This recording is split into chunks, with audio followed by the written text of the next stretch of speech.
Eu vou compartilhar a minha tela.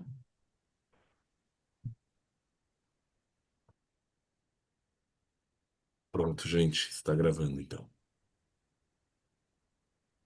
Então, boa noite. Vou iniciar compartilhando a minha tela e aí a gente começa a apresentar. Deixa eu ver onde é que eu encontro aqui. Vocês, parei de novo que sumiu. Compartilhar. Aqui. Ó, Bruna, não tô te vendo, mas tu tá aqui na minha apresentação. Estão conseguindo ver? Agora eu vou botar no modo apresentação. Sim. Não entrou a apresentação, né?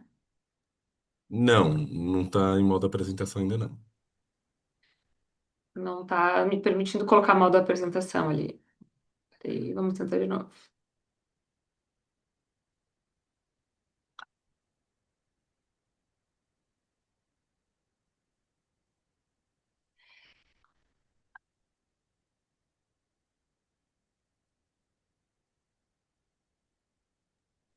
Que agora sim. Agora Agora vocês estão sim. conseguindo ver, né?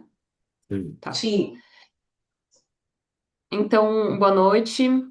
Eu sou Letícia Maier, eu sou diretora de relacionamento médico da empresa CPCam Biotech. A gente vai falar um pouquinho mais da CPCam para vocês. O Felipe, que está aqui com a gente, é o farmacêutico responsável técnico pela empresa. E ele vai falar um pouquinho para vocês sobre a empresa depois, assim como falar um pouco sobre os nossos produtos. A gente quer agradecer a presença da Bruna e todo mundo que vai assistir a essa a gravação depois. Agradecer ao Douglas por ter feito o contato e nos colocado aqui para ter essa conversa sobre um assunto que para vocês com certeza é bem interessante, é algo que se fala muito hoje. Certamente vocês devem ouvir dos próprios pacientes, né? Ou começado a ouvir também já nos congressos, nos meios científicos, sobre os tratamentos à base de cannabis para transtornos neurológicos dos mais variados, inclusive aqueles que vocês atendem no Instituto diferentemente. Então, eu vou começar apresentando uma parte mais técnica, mas que é técnica não muito aprofundada, claro, porque a gente pensa que isso para você seja ainda uma introdução ao assunto, e quem gostar pode com certeza se aprofundar, estudar mais sobre isso, acessar a gente. Nós temos um grupo de apoio científico, né, um grupo de WhatsApp, a gente tem eu que dou suporte técnico científico e a gente tem frequentemente aulas sobre diferentes assuntos com colegas médicos, a gente já teve dentistas, já teve outros profissionais, e sempre com o intuito de levar conhecimento sobre o assunto cannabis medicinal. Então, eu vou começar. Eu não sei, eu botei uma ferramenta aqui de visualização do apresentador. Olha só, como se eu. Aqui, acho que eu achei. Pronto. Só começando para inspirar um pouco a gente. Trazendo uma frase de um pesquisador famoso de cannabis medicinal aqui do Brasil, Siddhartha Ribeiro, que é do Rio Grande do Norte. Não sei se ele é de lá, mas ele trabalha na Universidade Federal do Rio Grande do Norte. E ele diz que a cannabis está para o século XXI como os antibióticos estiveram para o século XX, né? E a gente entende isso como ele se referindo à possível revolução que estamos frente com o desenvolvimento dessa nova, não tão nova, recurso terapêutico, porque na verdade, como eu vou mostrar para vocês aqui, vou me pular ali rapidinho, é uma medicina muito antiga, uma ferramenta terapêutica muito antiga, existem relatos e achados de mais aqui, né, nesse mapinha, mais de 4.000 anos, mas aí já existe relatos de mais de 9.000 anos, eu ouvi, da utilização dos derivados da planta como tratamento, como alívio de sintomas. Mas, obviamente, nessa época se utilizava sem se ter conhecimento dos seus, da sua ação dentro do nosso organismo. Então, hoje eu vou mostrar um pouquinho como a gente hoje já entende o porquê, qual é o racional da utilização da cannabis no ser humano e também em animais, né? Os animais também têm o sistema endocannabinoide que eu vou apresentar, então é utilizado também na veterinária, mas basicamente hoje eu vou falar do organismo humano. Aqui é só uma apresentação minha. Eu estou falando com vocês de Porto Alegre, Rio Grande do Sul, que é a minha terra natal, mas vamos seguir adiante para o que realmente interessa. Então, eu vou começar mostrando o sistema endocannabinoide e depois os fitocannabinoides, que são as substâncias da planta que agem dentro do nosso organismo.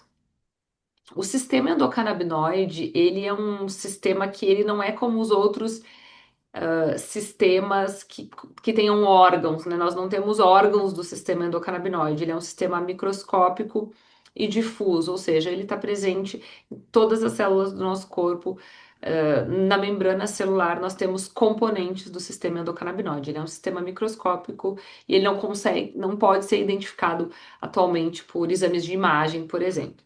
E ele está presente nos seres humanos e nos animais também, não só nos animais domésticos, mas há relatos mesmo animais muito mais primitivos do que nós com o sistema endocannabinoide.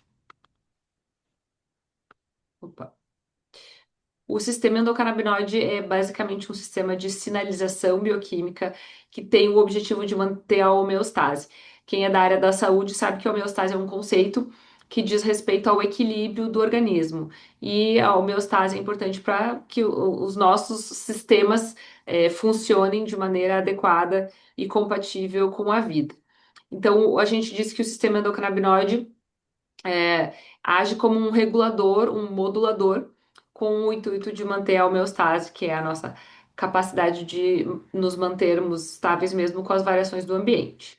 E ele é essencial para. A gente pode dizer que ele é essencial, talvez, para todas as funções do organismo. A gente não pode dizer todas, né? Porque a gente ainda não conseguiu demonstrar isso, mas a gente sabe que ele é essencial para o funcionamento já de muitas funções do organismo. E entende-se que com isso a deficiência no seu funcionamento pode levar ao desenvolvimento de sintomas ou de doenças. Muita gente faz uma associação é, didática do sistema endocannabinoide com um maestro, né, dizendo que ele seria assim o maestro que faz essa comunicação, faz que funcione bem a interação entre os nossos diferentes órgãos e sistemas. Essa é uma analogia didática. Como eu comentei, inúmeros processos a gente já sabe que são modulados, são regulados pelo sistema endocannabinoide, outros tantos ainda estão em estudo. Eu trouxe aqui alguns para vocês que a gente já tem estudos mostrando, então, desde questões reprodutivas, o sistema endocannabinoide está presente abundantemente no trato reprodutivo feminino, então a gente consegue intervir em sintomas de, por exemplo, dismenorreia, que é dor na menstruação, endometriose, sintomas de menopausa e muita coisa relacionada até à fertilidade em pesquisa. Função imunológica já muito bem definida, em pesquisas pré-clínicas e ainda em fase de estudos em humanos. A gente tem questões de memória, dor, emoções, apetite, digestão, humor. Então, basicamente, o sistema endocannabinoide interfere em todos esses e outros processos fisiológicos. E vocês talvez tenham ouvido falar, muita gente faz uma associação de que uma associação didática dizendo que nós já temos endocannabinoides, nós produzimos cannabis, nós produzimos cannabis dentro do organismo. Na verdade, isso não é bem assim, nós não produzimos cannabis naturalmente, porque a cannabis é uma planta e os seus derivados são os fitocannabinoides, mas nós produzimos, por sua vez, por nossa vez, os endocannabinoides, que são substâncias parecidas com os fitocannabinoides da planta, mas que são produzidas pelo nosso próprio organismo para alimentar o nosso próprio sistema endocannabinoide. Então, nós temos moléculas que, de alguma forma, com a sua fórmula química, se parecem com as moléculas da cannabis, e por isso, quando as moléculas da planta cannabis, os fitocannabinoides, entram no nosso organismo, eles podem, digamos, simular o efeito dos nossos próprios endocannabinoides. Então, nós produzimos os principais endocannabinoides, são os mais famosos, é a anandamida e o 2-AG. O 2-AG a gente chama pelo apelido que é bem mais fácil do que chamar 2-araquidonoilglicerol.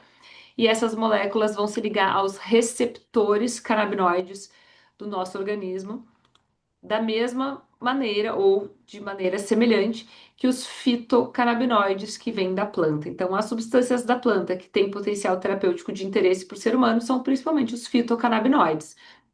Os fitocannabinoides, eles são quase 100% exclusivos das plantas de cannabis, mas há relatos de já se identificarem fitocannabinoides em alguns outros tipos de plantas, como a equinácea, que é essa florzinha aqui, o lúpulo, que é utilizado para fazer alguns tipos de cerveja, e essa daqui é uma trufa. Há uma quantidade de fitocannabinoides, mas desprezível para tratamentos, né? Para a gente para se poder realizar tratamentos à base de fitocannabinoides com essas plantas. Então a gente diz que os nossos tratamentos vêm mesmo, opa, quando a gente fala em cannabis medicinal, da planta cannabis, que por sua vez tem diferentes espécies lá, com diferentes composições, e a planta que tem esse aspecto, que já é conhecido pela maioria das pessoas, teve pela indústria as suas folhas como pela indústria não, né, ao longo do tempo, assim, as suas folhas como o principal símbolo, né? A folha da cannabis ela é muito conhecida, mas na verdade é principalmente nas flores, nas inflorescências, em inglês se chama buds, da cannabis que estão contidos os fitocannabinoides. Aqui é um aumento, tem uma região aqui chamada de tricomas. Esses tricomas, eles têm uma abundância dos fitocannabinoides, né? As folhas têm alguma quantidade, mas ela não é uma quantidade tão expressiva quanto as flores apresentam. A planta cannabis não tem só fitocannabinoides como moléculas, ela apresenta centenas de diferentes moléculas, dentre elas terpenos e flavonoides, que são substâncias encontradas em outras plantas diversas e que já são usadas terapeuticamente, né? Os terpenos são substâncias dos óleos essenciais, muito utilizados para tratamentos, e os flavonoides são substâncias que dão principalmente cor, aos alimentos e que podem ter também um perfil terapêutico, como por exemplo antioxidantes. Mas quando a gente fala de cannabis medicinal, nosso interesse, nosso grande interesse atualmente está mesmo nos fitocannabinoides, que são aqueles exclusivos da planta cannabis. Então, eles que eu vou apresentar. Existem mais de 200 já identificados, eu não vou apresentar os 200 para vocês aqui, obviamente, nem a gente sabe como lidar com esses 200, mais de 200. A gente conhece uma dúzia de canabinoides principais e a gente, digamos, né, que já estão disponíveis comercialmente ou que já existem pesquisas, mas existem dois deles que disparados são os principais que eu tenho certeza que vocês em algum momento já ouviram falar, que são o THC e o CBD, né? THC e CBD são siglas, assim como CBN, CBG, CBC, são siglas para os nomes das moléculas, e cada um deles, além de ter uma sigla diferente, tem um efeito diferente no organismo e o que a gente quer tratar com um deles não vai necessariamente ser possível de se tratar com o outro. Então, por isso a gente precisa saber o que que a gente está querendo tratar e fazer a escolha dos canabinoides de acordo com aquilo que a gente quer tratar. O THC, o primeiro que eu vou comentar, é o delta 9 tetrahidrocannabinol. Foi a molécula mais famosa por muito tempo, porque se achava que ela era a única molécula terapêutica da cannabis. O CBD foi considerado inócuo, foi considerado uma molécula sem efeitos terapêuticos por muitos anos, até que hoje a gente já sabe de efeitos terapêuticos do canabidiol, mas por muito tempo o THC era considerada a principal molécula. O THC ele é, vou passar um slide aqui, eu quero mostrar uma coisa, que ele é o canabinoide que age diretamente em neurônios. Então, é o THC responsável pelos efeitos que a gente chama de psicoativos, ou na verdade seria efeitos psicomiméticos, porque efeito psicoativo até o café pode ter, até o CBD também, se a gente for ser muito criterioso, pode ser psicoativo. A questão é que o THC é o que pode causar os efeitos clássicos da maconha, né? Que os outros fitocannabinoides majoritariamente não causam, incluindo o CBD não tem esse efeito porque ele não age diretamente nos neurônios. Só que o THC ele não é só para uso recreativo, ele não é uma molécula que tem só essa finalidade. Ele tem um potencial medicinal muito importante. Ele é uma molécula terapêutica que, quando bem dosada, é essencial no manejo de várias condições. Náuseas e vômitos em pacientes com quimioterapia, por exemplo. Nesses pacientes não adianta a gente usar canabidiol, porque o efeito que nós queremos é o efeito do THC lá no sistema nervoso central, para que a gente controle náuseas e vômitos. perda de peso, inapetência, anorexia, a gente tem um efeito orexígeno de aumento do apetite com o THC, e muitas vezes isso é terapêutico, é desejado em pacientes com câncer, com HIV/AIDS e em outras condições onde a gente precisa desse efeito. Ele é um analgésico mais potente do que o canabidiol, especialmente em dores de origem neuropática. E em menores quantidades, ele, junto com o CBD, é benéfico para a gente potencializar o tratamento do canabidiol em depressão, em doenças neurodegenerativas, como Alzheimer, doença de Parkinson, em fibromialgia. A presença do THC é muito importante, mesmo que em quantidades pequenas, né, que o canabidiol seja o predominante. Então, o THC, às vezes, ele deve ser o canabinoide principal, às vezes ele é um canabinoide complementar ao CBD.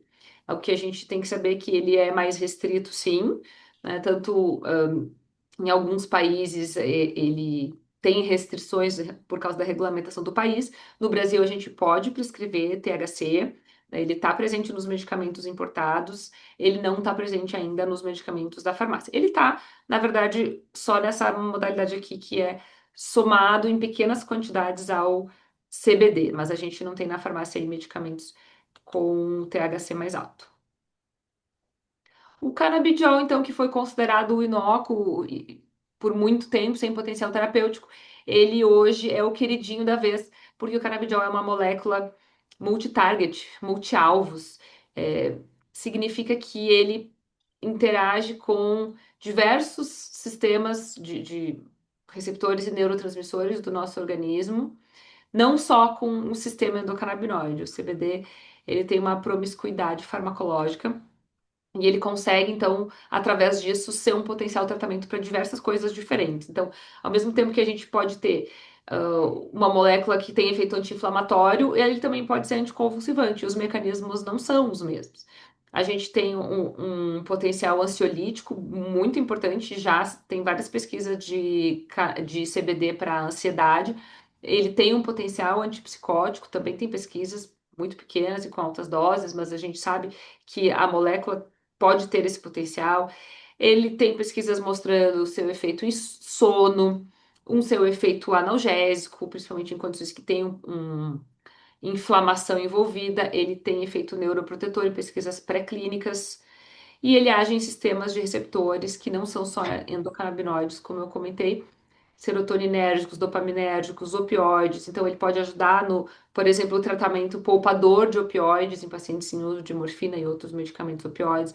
Então, o canabidiol tem sido muito estudado porque, além dele ter vários potenciais terapêuticos, ele também, com uma molécula, a gente pode resolver literalmente mais de um problema daquela mesma pessoa. E isso muito frequentemente acontece quando a gente faz tratamento com os óleos de CBD.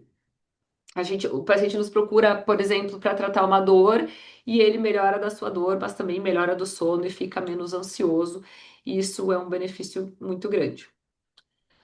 O canabidiol é uma molécula bastante segura, tá? Ao contrário do THC, não que o THC não seja seguro, mas quando ele está em doses terapêuticas e acompanhado, ele é uma molécula segura, mas ele tem mais efeitos colaterais possíveis do que o canabidiol.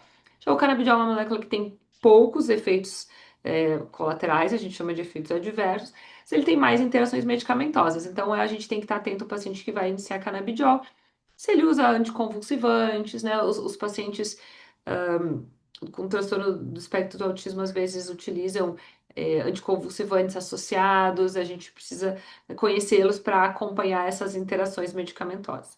Ele não vai ter aquele efeito, como eu comentei, psicoativo, né? Ele não vai ter efeito de alteração de percepção de realidade, ele pode causar eventualmente alguma sonolência, que costuma ser transitória, fadiga nos primeiros dias, alguma coisa gastrointestinal, e normalmente o canabidiol não passa muito disso. Uma dor de cabeça também no início do tratamento transitório. É uma molécula muito bem tolerada, inclusive em altas doses.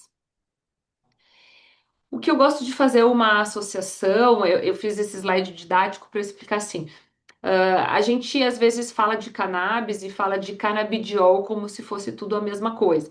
E aqui eu uso essa forma para esclarecer. Quando a gente fala de cannabis, a gente está falando de uma planta na sua integralidade, uma planta com todos os seus compostos. Lá dentro vai ter clorofila, lá dentro vai ter os seus óleos, lá dentro vai ter vários fitocannabinoides, terpenos, flavonoides e outras substâncias.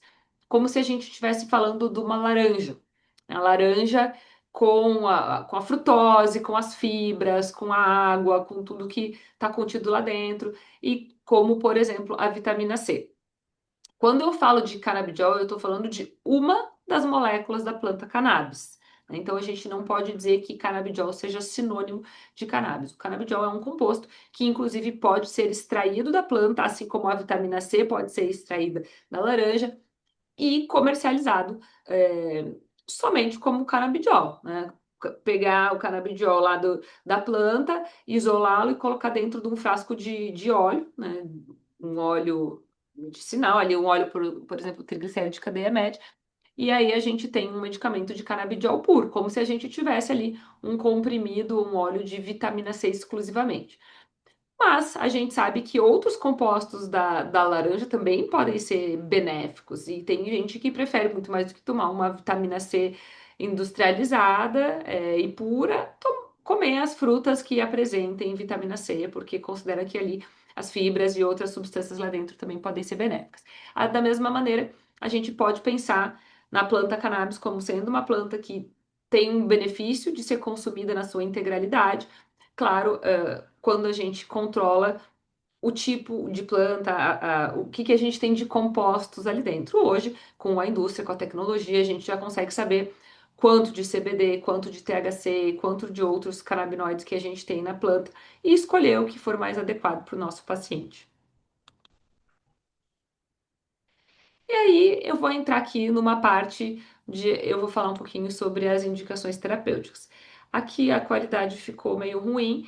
Esse é um estudo que não é muito atualizado, ele é de 2018, mas infelizmente de 2018 para cá não tem evidências muito robustas que tenham subido aqui para essa tabela, para os níveis de evidência mais substanciais. A gente continua hoje tendo um benefício terapêutico mais importante para dor crônica em adultos, especialmente dor neuropática, náuseas e vômitos induzidos por quimioterapia, espasticidade em esclerose múltipla.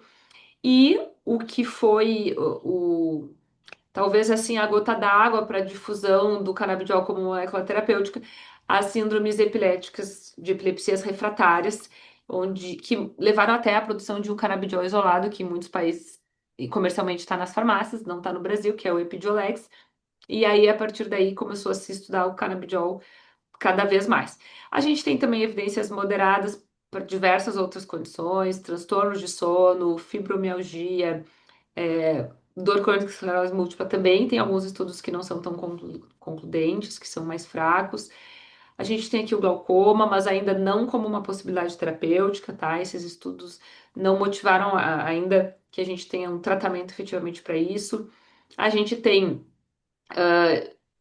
pesquisas ainda muito aquém do que a gente gostaria em qualidade metodológica para várias condições, mas com uma evidência clínica prática muito grande. Então, por exemplo, a gente não tem estudos robustos, duplos cegos, randomizados, muito bem feitos para a utilização de canabinoides nas demências, por exemplo. Mas a gente tem uma. No transtorno do espectro do autismo, a mesma coisa, no Parkinson, mas a gente tem respostas na prática muito boas. Então, a gente está fazendo um caminho inverso e tentando entender como os nossos casos e os estudos de vida real vão motivar que em breve esperamos essa terapia esteja já como uma terapia bem implementada nas diretrizes para manejo dos sintomas dessas condições. Muita coisa tem saído, tem um recente que está sendo feito aqui no Brasil de demência, a gente já tem alguns artigos que estão sendo desenvolvidos. Hoje a gente diz que na prática temos maior benefício em algumas condições, que são as que eu expus aqui, dor crônica, sendo a fibromialgia uma delas, mas uma dor que eu gosto de deixar separada a resposta da fibromialgia é muito interessante. Transtornos do sono, ansiedade, doença de Parkinson, recuperação de peso em pacientes com HIV e câncer. Câncer, cuidados paliativos, digamos assim, não tratamento do câncer, mas dos sintomas relacionados ao câncer, como manejo de dor, apetite, transtornos de humor, Alzheimer e outras demências, TEA, recuperação do peso e HIV, que ficou repetido, desculpa, esclerose múltipla e epilepsia. E nós temos estudos para outras tantas condições que estão aqui descritas, mas não quer dizer que a gente tendo isso aqui descrito, a gente já tenha tratamentos bem consolidados para isso, né? A gente está, a ciência está estudando para esses e outros ainda, e outras condições. E como eu comentei lá no início, não é todos esses sintomas e essas patologias que vão ser tratadas pelo mesmo composto vindo da planta. Lembrem lá, por exemplo, ansiedade. Quando a gente fala de epilepsia e ansiedade, por exemplo, são duas condições que são para produtos de CBD. Essas eu posso tratar até com o CBD puro, como se fosse lá a vitamina C retirada da laranja. Essas eu tenho certeza que o CBD é o canabinoide mais indicado. Agora, quando eu vou tratar náuseas e vômitos em quimioterapia e melhora de peso, por exemplo, eu sei que o THC é o meu canabinoide mais indicado. Outras tantas condições, eu vou precisar provavelmente dos dois compostos e cada um vai ter um benefício adicional no tratamento. Então, existem tipos de óleos que têm o CBD como canabinoide predominante, tem outros que têm o THC como canabinoide predominante, e eu digo predominante assim, em concentrações muito maiores do que os outros compostos. E a gente tem as formulações balanceadas ou equilibradas. Essas balanceadas ou equilibradas costumam ter proporção de 1 para 1, meio a meio, ou muito próxima disso, né? Muito próxima de metade, metade de cada um dos canabinoides. Então a gente fala do balanceado, um produto meio a meio CBD THC, que pode ser muito útil para diversas condições. A gente tem pesquisas muito consistentes, por exemplo, do uso do óleo 1 para 1, meio a meio, na espasticidade e dor da esclerose múltipla. E a gente tem benefício, por exemplo, pacientes com doença de Alzheimer com muita alteração comportamental. Se a gente tem doença de Alzheimer, estágios mais iniciais, pouca alteração comportamental, a gente vai aqui para níveis de CBD predominante. E tudo isso são coisas que a gente não espera que alguém faça uma aula, um curso rápido e saia sabendo escolher, né? Qual é o canabinoide para qual condição e para qual pessoa. Quando a gente dá cursos na CPCAM, por exemplo, nós temos essas aulas muito aprofundadas, né? A gente fala muito do sistema endocannabinoide, muito dos fitocannabinoides, a gente fala muito dos tipos de óleo, muito das condições, né? E cada uma delas. E, inclusive, explica para vocês como escolher o canabinoide predominante, né? Eu tenho uma aula de canabinoides na prática, onde eu tento explicar para vocês, para vocês, digo, se a pessoa for ser o prescritor, a gente ensina qual seria o mais indicado e a pessoa vai pegando o jeito com o tempo. Mas para quem vai só conhecer esse tratamento e saber dos seus benefícios, obviamente não precisa saber qual tipo é para cada condição, tá? Isso é mais para mostrar para vocês. Hoje, o Felipe vai falar um pouquinho mais sobre isso logo mais, mas eu já estou finalizando. A gente tem diferentes regulamentações que permitem a utilização dos derivados da cannabis no Brasil. Basicamente, duas são as que estão vigentes hoje, né? Uma delas, inclusive, está em revisão, mas ainda não foi lançada oficialmente, né, Felipe?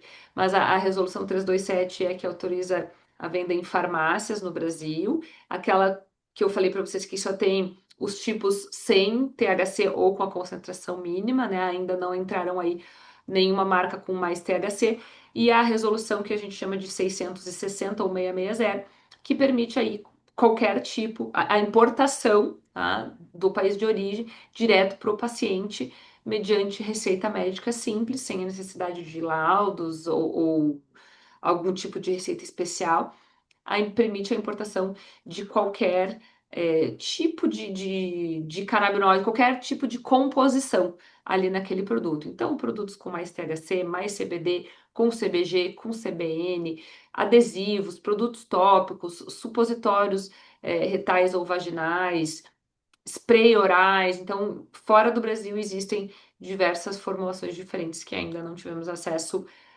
de produção nacional. Só aqui para finalizar essa parte, lembrando que cada produto tem uma concentração, uma composição diferentes, então eu acho essa imagem aqui interessante. Não reparem, não é da CPK, essa aqui é a minha clínica de cannabis medicinal aqui em Porto Alegre, o Centro de Endocannabinologia. E lembrando que, assim como a gente tem vinhos, por exemplo, que cada safra pode ser retirada da mesma terra, com as mesmas técnicas de cultivo, e eventualmente pode ter uma pequena diferença entre elas. Então, os óleos artesanais, eles não são considerados óleos padronizados, podem vir com muita diferença entre eles. Os óleos industrializados, importados, têm sim essa padronização e passam por um critério de análise. Acho que depois até o Felipe vai mostrar para vocês um pouquinho, né? E da parte inicial, opa, da parte inicial, eu achei que fosse importante trazer isso para vocês hoje. Como a Bruna estava comentando aqui, Bruna, e agora eu queria até te ouvir, vocês lidam principalmente com pessoas, crianças e adultos neurodivergentes.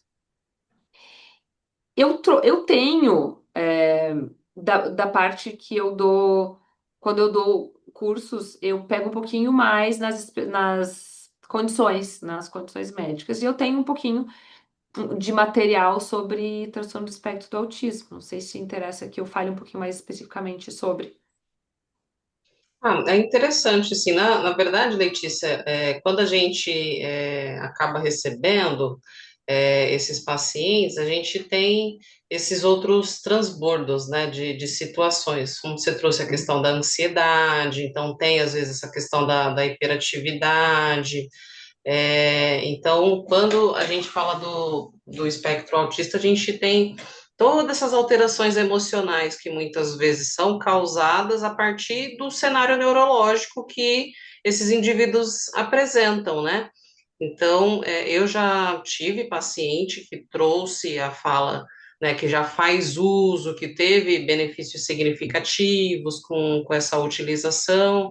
Foi até através dela que quando entraram em contato comigo, tal, me despertou maior curiosidade para entender todo esse dinamismo que você trouxe, todas essas explicações que você trouxe, porque a falta de orientação que a gente tem de conhecimento específico sobre os benefícios e as possibilidades é o que muitas vezes limita a gente de conduzir o processo, de entender o uso, quanto que a gente pode esperar de benefício, né, da cannabis.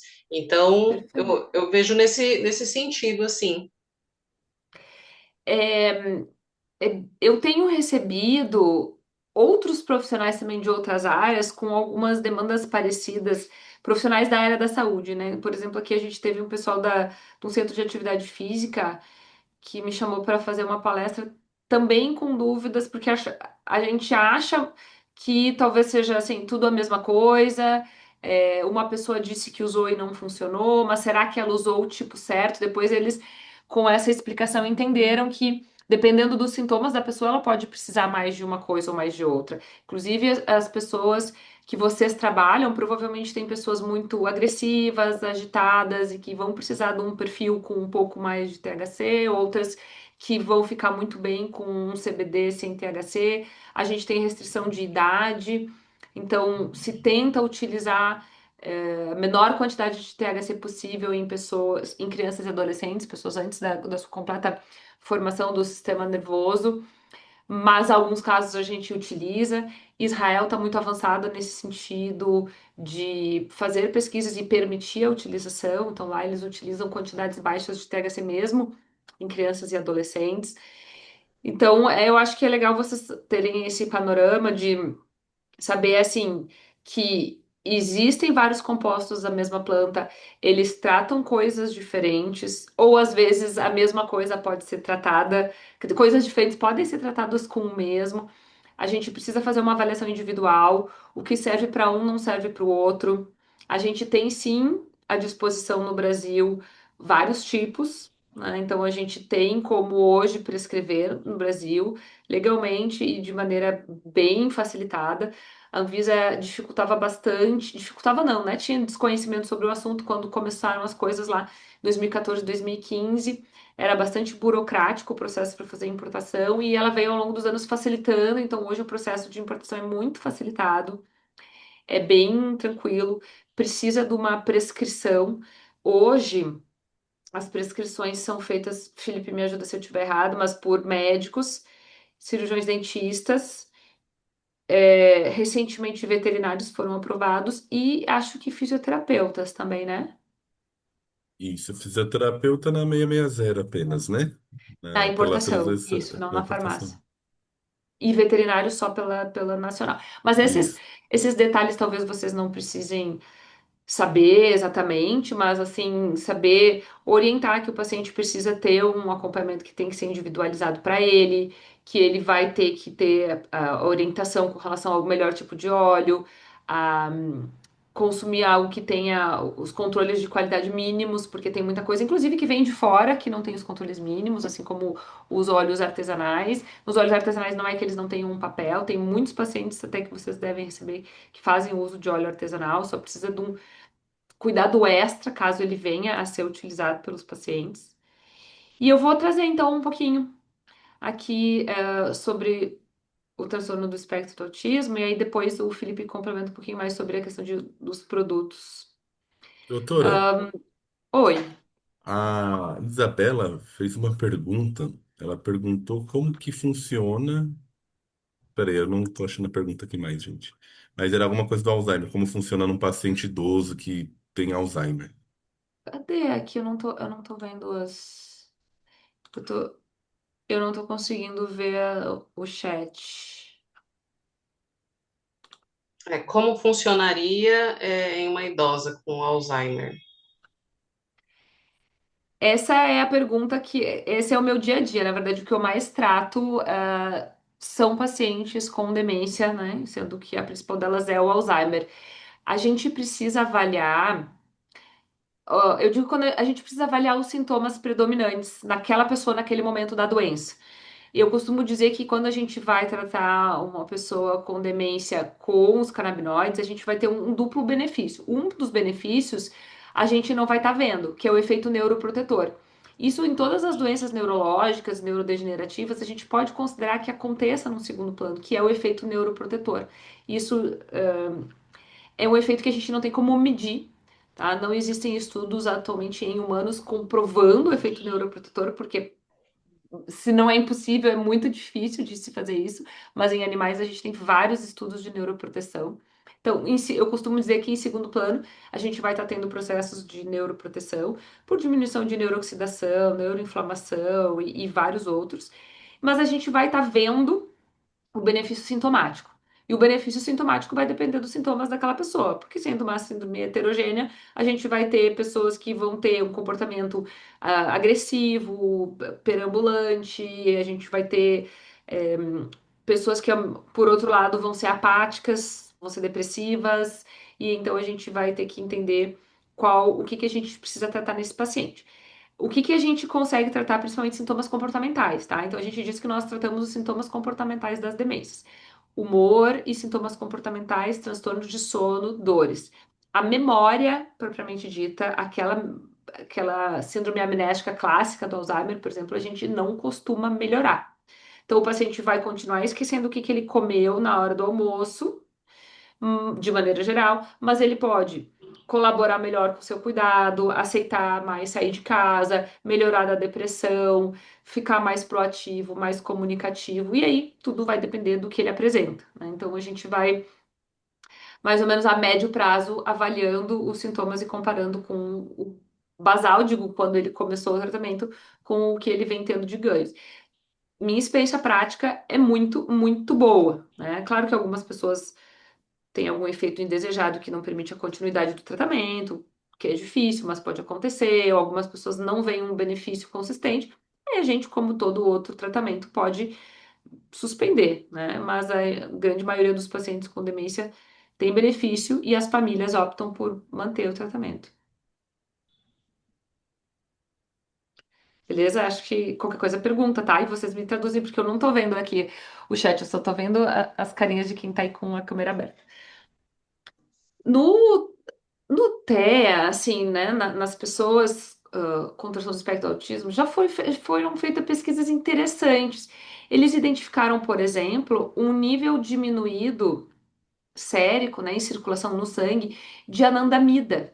Anandamida, eu mostrei para vocês lá no início, é um endocannabinoide produzido pelo nosso próprio corpo que se liga a receptores canabinoides ah, no nosso sistema nervoso. E já foi constatado, não é uma coisa que a gente dosa, tá? Não existe como fazer no laboratório um exame para a gente medir a anandamida. Mas em nível de pesquisa, em um grupo de pacientes, eles conseguiram então medir e eles identificaram níveis menores de anandamida nos pacientes que tinham transtorno versus os controles. Outra coisa que já se identificou também é que há um envolvimento do receptor canabinoide CB1. A gente tem dois principais receptores canabinoides, CB1 e CB2, e o CB1 está envolvido na sinaptogênese, na parte do neurodesenvolvimento do ser humano, que as pessoas com TEA têm um processo inflamatório imunológico exacerbado e a modulação de processo inflamatório imunológico acontece por via de receptores CB2 do sistema endocannabinoide. E também a gente pode ver aquele possível efeito neuroprotetor por uma redução da neuroinflamação e de vários outros processos. Na aula de Alzheimer eu falo bastante sobre a questão dos processos neuroprotetores. Estudos de CBD nessas condições mostraram redução de neuroinflamação e também de inflamação sistêmica, que a gente sabe que é algo frequente, se não sempre presente. Além disso, tem aqueles efeitos ansiolíticos e antidepressivos. Ansiedade e depressão são condições comórbidas ou condições próprias dos transtornos. Existe um outro ponto que existe uma molécula que trabalha na reabsorção da anandamida. Então, nós produzimos anandamida que interage com nossos receptores.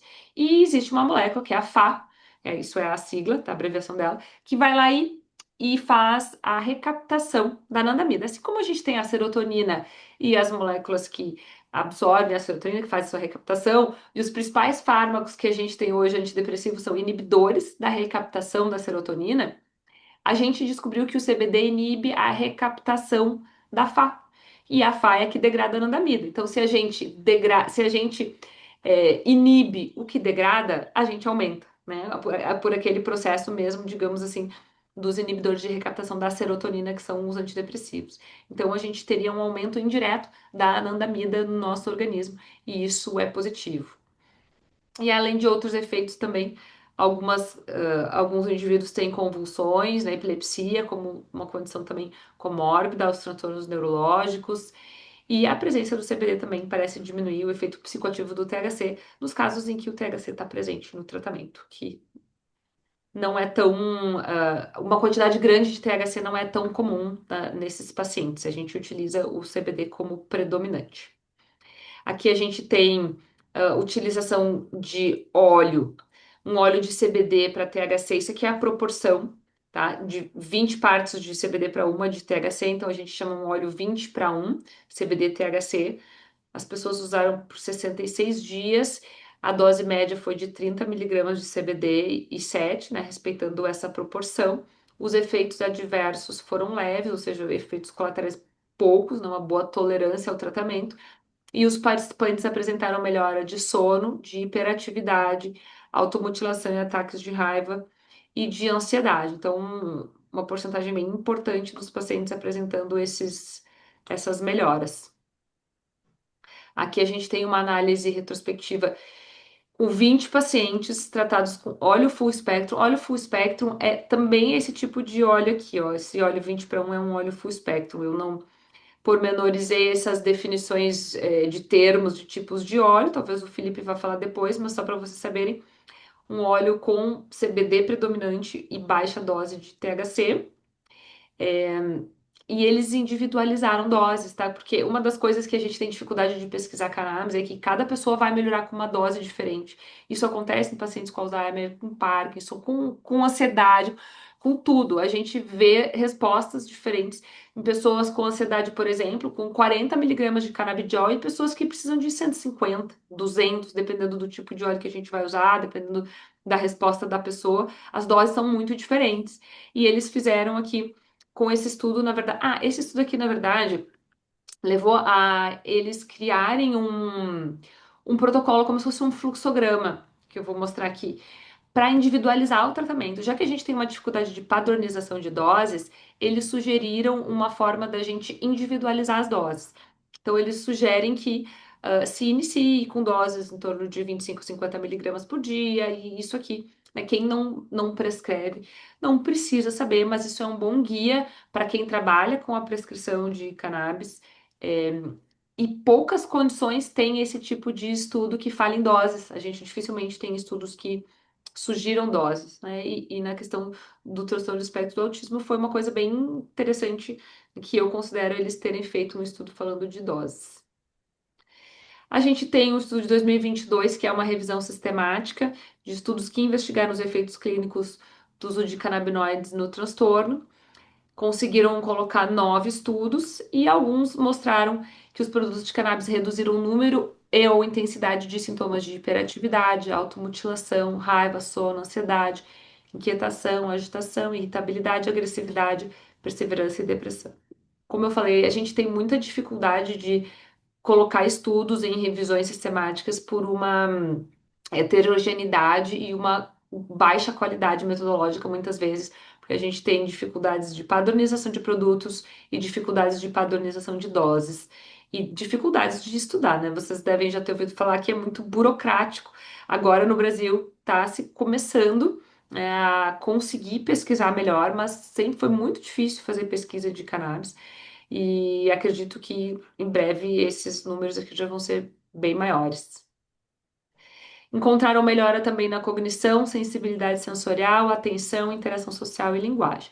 Os efeitos adversos mais comuns não costumam ser muito importantes, tá? Distúrbios do sono, inquietação, nervosismo, alteração de apetite, alterações de apetite normalmente muito menores do que fármacos convencionais como risperidona, aripiprazol, que sabidamente aumentam bastante peso normalmente. E aí, concluem que a gente precisa, tem efeitos promissores, mas precisa de mais pesquisas. Na prática, eu não sou das pessoas que mais trabalha com pacientes com este transtorno. Eu tenho alguns pacientes adultos, porque eu não trabalho pessoalmente com crianças, mas a gente tem inúmeros relatos, tem pediatras que hoje só trabalham com isso, com a prescrição de canabinoides em pacientes pediátricos, e eles relatam melhora em contato visual, linguagem, comunicação, sociabilidade, sono, concentração, tiques, ansiedade, motricidade, cognição, raciocínio e outros, né? Então, a gente fica se perguntando como um frasquinho, né? Muitas vezes a gente tem aqui um frasquinho e com ele a gente vai conseguir melhorar vários desses sintomas, né? Se a gente tem aqui, às vezes, um antipsicótico, a gente vai conseguir melhorar a agitação, a agressividade, mas a gente pode piorar outros sintomas até de irritabilidade, de sono, de concentração, e a gente, com um frasco só, por aquele efeito multimodal do CBD, consegue manejar diversos desses sintomas. E quando a gente, e claro que a gente não vai utilizar os fitocannabinoides como medicamento, como terapia única, não é essa a ideia. Na maioria das condições ali em todas as condições que eu apresentei para vocês, na verdade, a gente considera os canabinoides como terapia add-on, uma terapia que vai ser acrescentada aos fármacos que o paciente já esteja utilizando. Eventualmente é possível a gente retirar medicamentos, com certeza, mas a gente inicialmente acrescenta e vai analisando a possibilidade de retirada dos outros. E muitas vezes a gente consegue retirar um ou vários medicamentos, sim. Mas né, quando a gente fala de TEA, a gente vai falar em tratamento também, cuidando da alimentação, saúde intestinal, fazendo acompanhamento multidisciplinar, que vocês conhecem muito bem. Vai se utilizar fármacos para condições específicas, avaliando se há uma interação medicamentosa com o CBD. Todas as terapias complementares que a gente puder oferecer para esses pacientes. E é isso que eu tinha de transtorno do espectro do autismo para falar para vocês hoje. E de tudo que eu trouxe, na verdade, acho que eu falei bastante. Não, bacana, Letícia. Acho que Foi bem esclarecedor, assim, que é uma coisa que não encaixava para mim era justamente essa questão de existir diferenças, né, dentro da cannabis, diferentes compostos aí, e o quanto que esse manejo ele precisa ser pensado para ser direcionado para a demanda mais adequada da pessoa. Então ficou bem claro Exatamente. para mim o quanto Bastante que. individualizado. Essa é outra dificuldade que a gente enfrenta, que na verdade, depois que a gente pega o jeito, não é uma dificuldade. É realmente ver que cada paciente vai respondendo uma dose e que provavelmente outros medicamentos que a gente está usando em doses padrão não deveriam ser, né? Deveriam também ser individualizados. Isso é bem importante. E aí a dúvida que eu ainda tenho, você trouxe um pouco isso no final, a questão da medicação. Geralmente, a utilização ela pode acontecer com outras medicações, ou isso também é algo para ser analisado, ou pode ser usado somente a cannabis? As duas coisas, tá?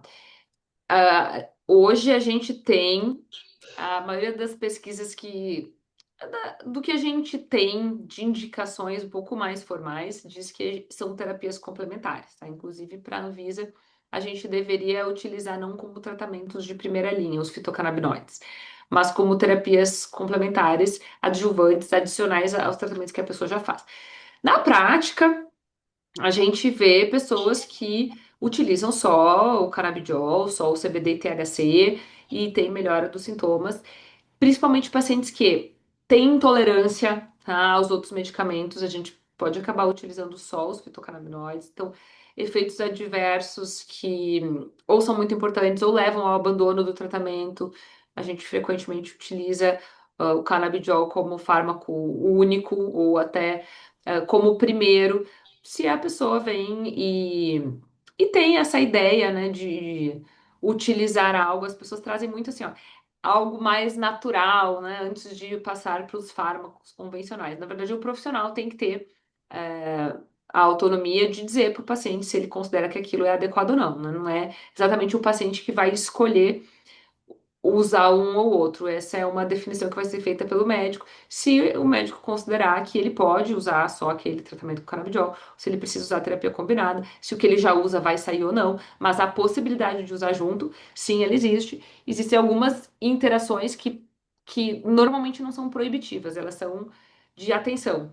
Então, com alguns anticonvulsivantes, por exemplo, a gente vai acrescentar o canabidiol, vai observar efeitos colaterais, eventualmente pedir algum exame para ver função hepática e vai monitorando. Em epilepsias é muito comum que a gente acrescente o canabidiol, tenha um excelente controle das crises e comece a diminuir, então, gradativamente os anticonvulsivantes. Tem pessoas que conseguem tirar todos os anticonvulsivantes e ficar só com o canabidiol. Tem outras que não conseguem, mas normalmente diminuem a dose e ficam com uma dose menor dos outros anticonvulsivantes. A mesma coisa, paciente, se a gente pensar que usa um antipsicótico ou um antidepressivo, um ansiolítico, a gente normalmente acrescenta o canabidiol e depois, tendo um bom resultado, a gente começa a desprescrição dos outros medicamentos. E é bem possível que a pessoa vai ficar só com o canabidiol. Uhum. Ah, Mas depende do caso. aham. As contraindicações assim acontecem em que situações, Letícia? As contraindicações são basicamente relacionadas ao THC.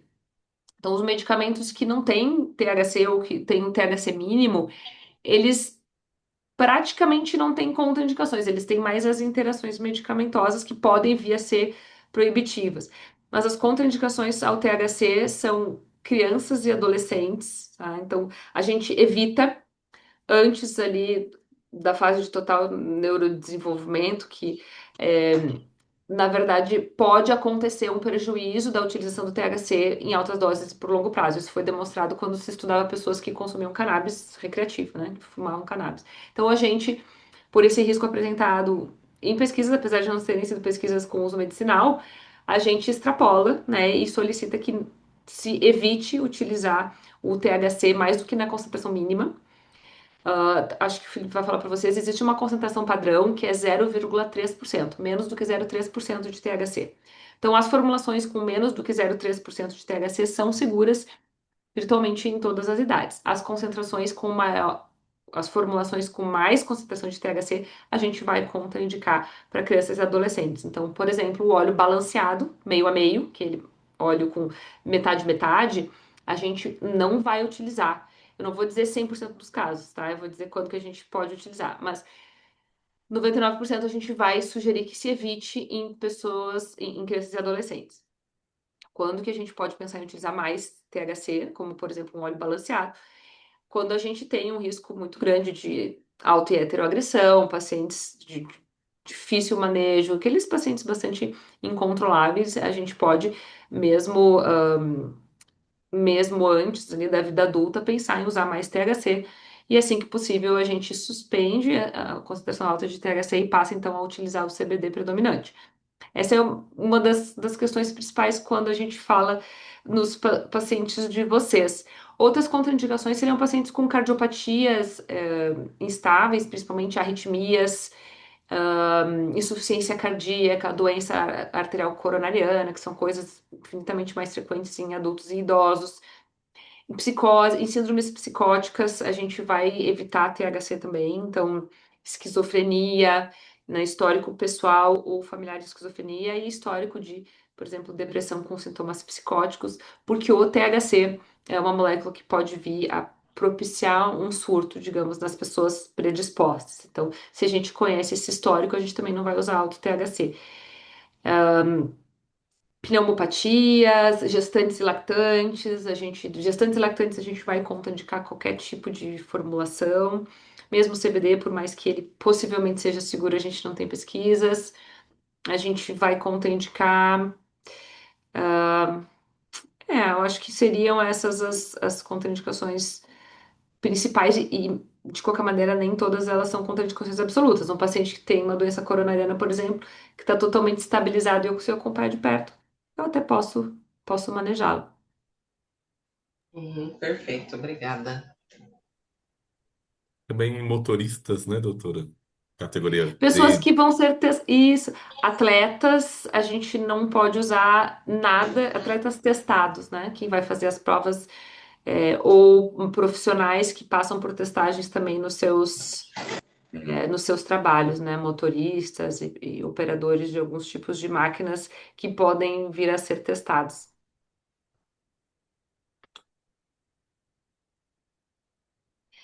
Aí, então, gente, eu vou, para finalizar, e vai ficar gravado, a gente vai apresentar aqui rapidamente um pouquinho dos tipos de produto. Felipe, quer Vou apresentar para a apresentar. gente finalizar? E aí a gente Claro que já encerra. daqui é a nossa apresentação institucional, né? Eu vou... Não vou apresentar ela inteira também, para não ficar muito extenso. Só dizer que nós somos uma empresa farmacêutica localizada em São Caetano do Sul, reforçar, né? A CPK está localizada em São Caetano do Sul. E hoje a gente trabalha com importação, distribuição de medicamentos, além da cannabis, né? A gente trabalha com medicamentos além da cannabis também. E no ramo da cannabis a gente oferece apoio jurídico, comercial, regulatório. Enfim, a CPCAM ajuda a democratização, né, o acesso também desse produto aí para pacientes que não têm condições, pacientes que... Porque a gente sabe que ainda é um tratamento que muitas pessoas não conseguem arcar, então também tem essa parte que a CPCAM faz parte de um grupo empresarial, e aí a gente consegue auxiliar e dar apoio para esses pacientes jurídico também. A CPK, então, conta com um time de acolhimento que é composto por pessoas que vivenciam e respeitam as fragilidades, né? O nosso acolhimento nasceu de uma mãe que é mãe hoje já adolescente, né? Que tem TEA e ela foi pioneira aí na luta do tratamento.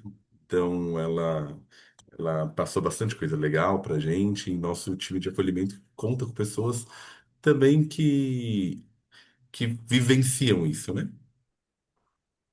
Sem contar que estamos sempre dispostos, disponíveis para fazer o acolhimento dos pacientes, mas também de vocês, profissionais da saúde, que surgir alguma dúvida, né, dos médicos e sempre pode estar procurando, a gente compartilha o nosso contato aí, pode estar nos procurando, tudo que é a respeito de alguma prescrição. Poxa, Felipe, eu tô com alguma dúvida aqui porque eu recebi o meu paciente está usando uma dose tal, tal, tal. Pode me chamar e aí a gente responde para vocês, tá bom?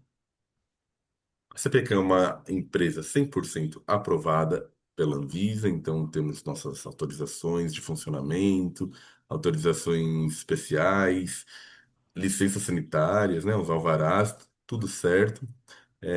Então a gente é regulamentada e 100% aprovada, né? Nossos produtos. Hoje a gente tem 5 produtos no nosso portfólio, entre eles 3 óleos e 2 de uso tópico. Ali, de acordo com a legenda, né? A pomada CBD CPK de 600 miligramas. Ela é uma pomada oleosa, ela tem aquela característica parecida com a nibacetin, né? Ela fica mais tempo ali na pele, a absorção um pouco mais demorada. E também temos uma loção Rolon, que já é uma loção hidroalcoólica, então a absorção é mais rápida. E os 2 produtos são utilizados para dor, né? São utilizados como ação anti-inflamatória ali de uso local. Os dois utilizados em conjunto também proporcionam um efeito analgésico ainda mais potente, ainda melhor. É porque a ação de você aplicar a loção fria na região da dor, no local da dor, após a absorção dela,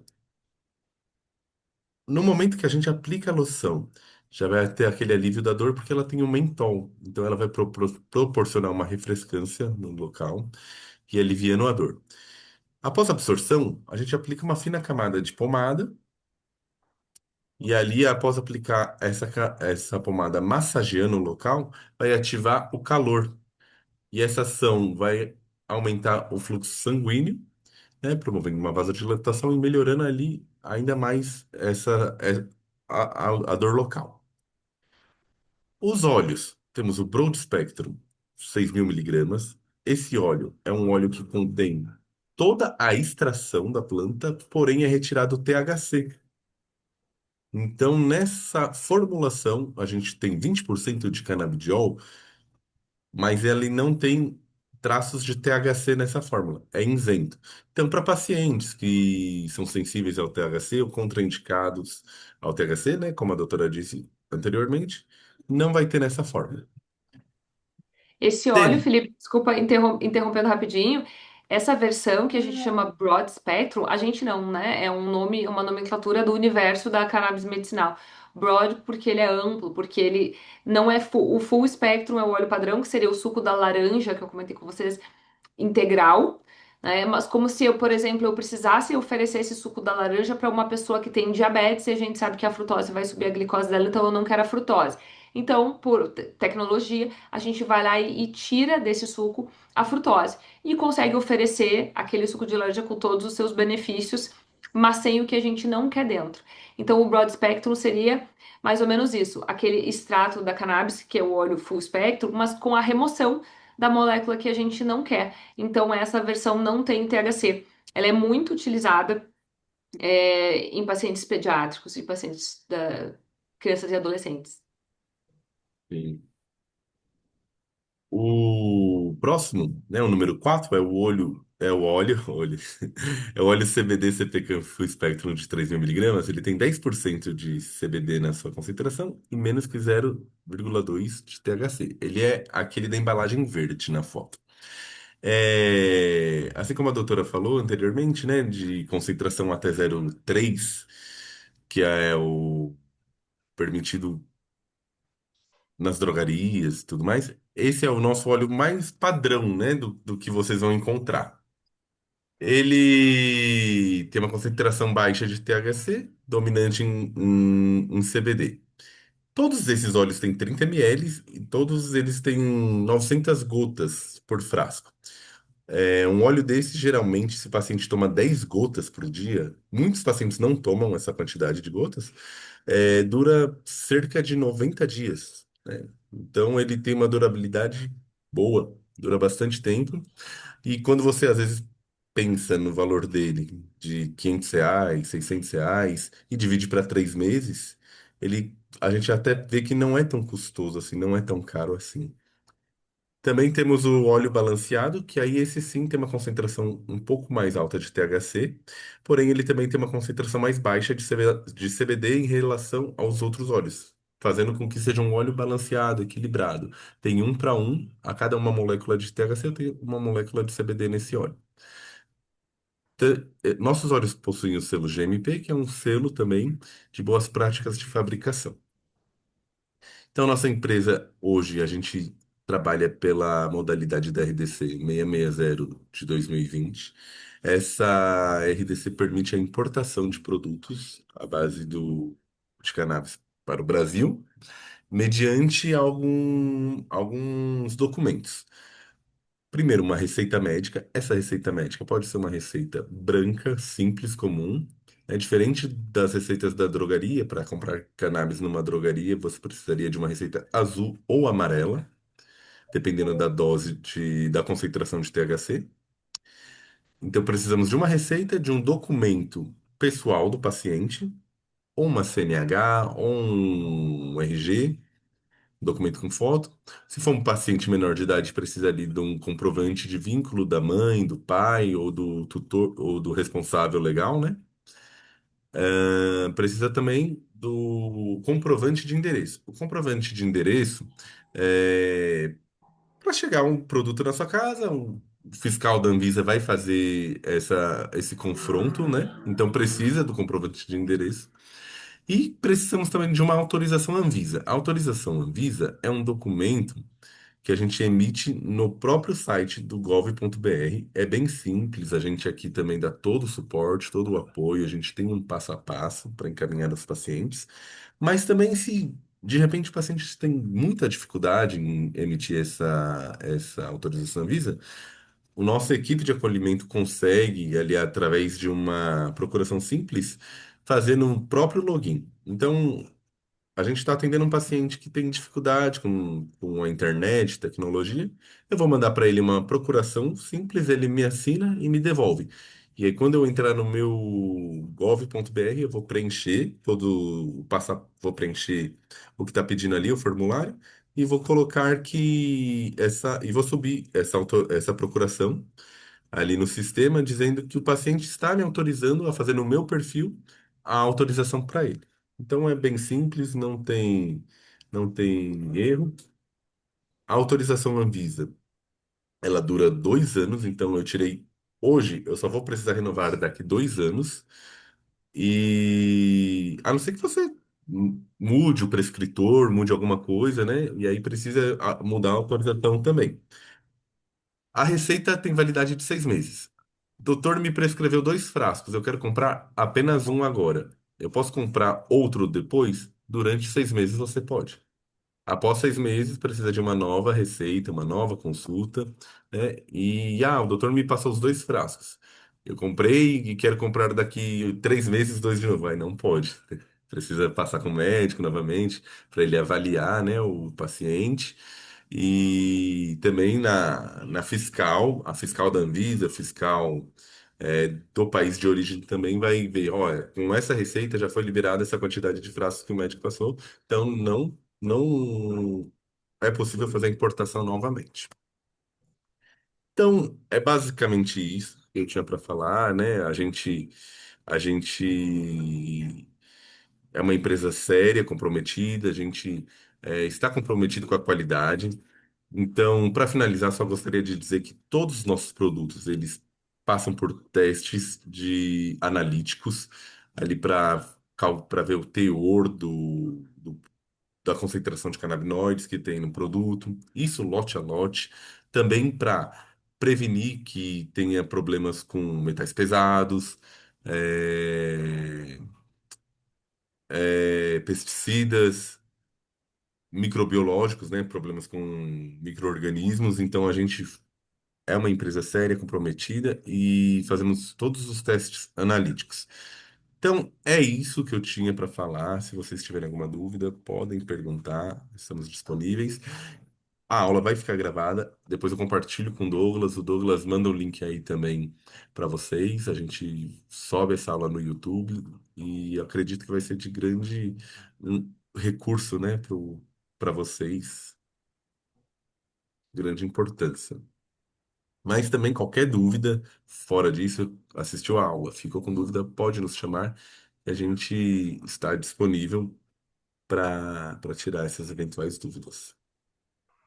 Então, assim, vocês tanto fornecem quanto fazem a indicação também ou não, Felipe?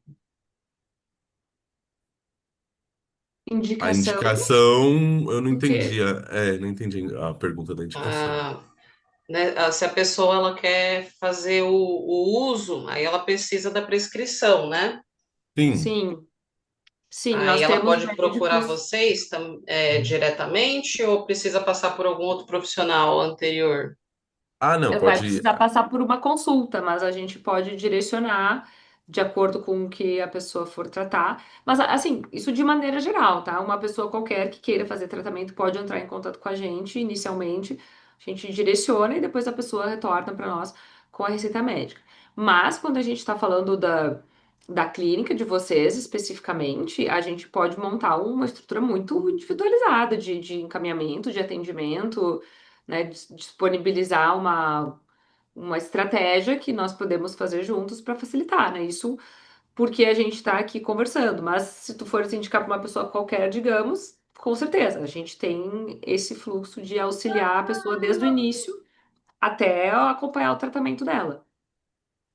Ah, bacana. E ela tendo a receita em mãos, ela pode entrar em contato diretamente com a gente e a gente cuida de todo o processo, né? Para ela, de importação, a gente auxilia e a pessoa vai receber no conforto do lar dela o produto. Ela não vai precisar nem sair de casa. É porque eu vejo que para algumas pessoas, né, ainda não existe nenhum conhecimento, né? Então, de repente, a gente falando sobre, a gente destrinchando aí algumas coisas que a gente está aprendendo hoje, eu acho que vai ser de grande valia, assim, para as pessoas entenderem que existe uma alternativa onde pode trabalhar nessas questões que está trazendo dificuldades, né? Sim, Exatamente. E sim. consultas online costumam funcionar bem, até porque a pessoa vai manter os seus profissionais que estão atendendo, os neuropediatras, né, os psicólogos, e vai fazer uma consulta, então, para introdução e acompanhamento da terapia de cannabis medicinal. Muita gente faz online e tem funcionado super bem. Ah, legal. E Aí aí, melhora mais ainda. É, facilita, né? A gente sabe que tá muito Sim, corrido as coisas hoje. facilita. e é importante a pessoa também entender que é um processo totalmente legal, né? É autorizado, é regulamentado pela Anvisa, essa RDC, não é, é que as pessoas às vezes têm um certo preconceito ainda, mas não, pode ficar tranquilo em relação a isso, porque é tudo conforme a lei, tudo certo. Então, geralmente esse preconceito está mais relacionado a essa falta de informação mesmo, né? Então, quando a gente Com Sim, vem, certeza. fala, conversa e explana mais essas crenças das pessoas, né? é verdade. Isso é. Maravilha, gente, adorei, viu? Foi muito bom. Pena aí que o pessoal não quis entrar ao vivo, porque poderia fazer perguntas, tudo, mas vai ser de grande valia aí ficar gravado e para o pessoal assistir. Então, tá bem. Obrigada pela presença de vocês e para quem vai nos assistir depois. A gente vai, então, precisar de uns momentos ali, um dia ou dois, né? Eu acho, Felipe, para a gente ter que fazer o download da gravação, a gente coloca no YouTube e aí disponibiliza, então, depois para vocês poderem compartilhar. Sem problema. Maravilha, gente. E conversamos Muito depois. obrigada. Felipe, por favor, compartilhe meu contato com a Bruna. Claro. E aí a gente pode depois também combinar como pode acontecer os fluxos, como a gente pode ir mais para frente, né? Talvez depois que o pessoal já estiver familiarizado, começar a encaminhar mais para frente, não, mais para frente pode ser a partir de amanhã, né? Mas Porque as coisas estão acontecendo aqui já full time já. sim, porque todo dia deve alguém comentar com vocês. Tenho neurologistas que falam para mim, todo dia chega no consultório algum paciente me falando de canabidiol. Isso é a realidade, porque as pessoas estão informadas, né? Exatamente. Mas qualquer coisa, se tu tiver já pessoas para encaminhar, pode passar direto para o Felipe ou para a equipe do acolhimento. E Uhum. pode passar para mim também, tá? Pode discutir um caso, perguntar se tem indicação, alguma coisa desse tipo, eu estou à disposição. Perfeito, maravilha. Então tá, gente. Boa noite para vocês. Obrigada Boa pela noite. presença. Boa Boa noite, muito Tchau. noite. obrigado. Não esquece Muito obrigada. de parar a gravação e fazer upload na nuvem, Felipe, por favor, senão não fica Ó, gravado. tá bom. Boa Tchau, noite. Tchau, Felipe. Tchau, tchau. Bruno. Boa Obrigado. noite. Tchau, tchau, Tchau, gente. tchau. Tchau, tchau. Obrigada. Boa noite. Boa noite.